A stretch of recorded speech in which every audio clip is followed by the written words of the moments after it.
Okay. You know who's the #1 carrier of HIV yeah. and AIDS is African-American women.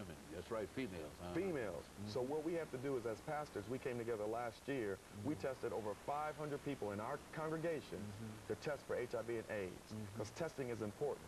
And then we want to engage in how do we prevent the spread of HIV and AIDS? How do we prevent that? So as pastors, we have to gauge the social justice. And that's one of the things that we have to do, is be proactive. Be proactive. Whatever your issue is, get out there and see if you can find a solution. Not just talk about it, but get things done. You know, that's one of the complaints that I've heard, and we've had dozens of AIDS and HIV shows here, but that's one of the major complaints that we've heard. That is, the church is not really taking an active role in reference to this, and as a matter of fact, some will go so far as to say that the church are even helping to reinforce the stigmas that are generally associated with that. And certainly I appreciate what you're saying in reference to this, that the church can get involved, and we did get involved. We ought to be involved.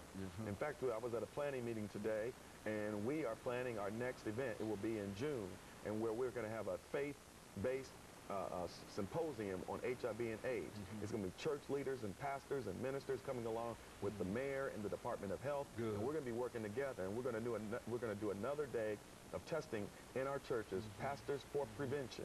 And this is to help give awareness to HIV and AIDS. I got a daughter, I've got a mother, and I've got a wife. And I'm really concerned about the fact that women now are the #1 carriers. And so they don't get it by themselves, Dr. Haynes. That's right. So we have to do what we can in order to teach, educate, empower, and also prevent the spread. And that's a huge social justice issue. So you seem to be very, very optimistic in terms of our ability to be able to do this. Do you think that we can actually do it, that we have the resources and things that are necessary to carry out a responsibility kind of agenda? Look what happened to Barack Obama. He raised over $700 million with small gifts. People giving $5 and $10. You know, the remarkable thing about Barack Obama is that he had rich people, poor people, black, white, Hispanic, Asian. He had the young and the old. He inspired them to become organizers and to get their community. He had people who were 90 years old who had never voted. He had people who were 19 years old who never voted. And so if he can do it, we can do it. Jesus started with 12 disciples and changed the world. So I know that we can change Nashville for the better if all of us get engaged and begin to provide leadership and provide service to our community at the level that we can do it. And you think we're ready for the council?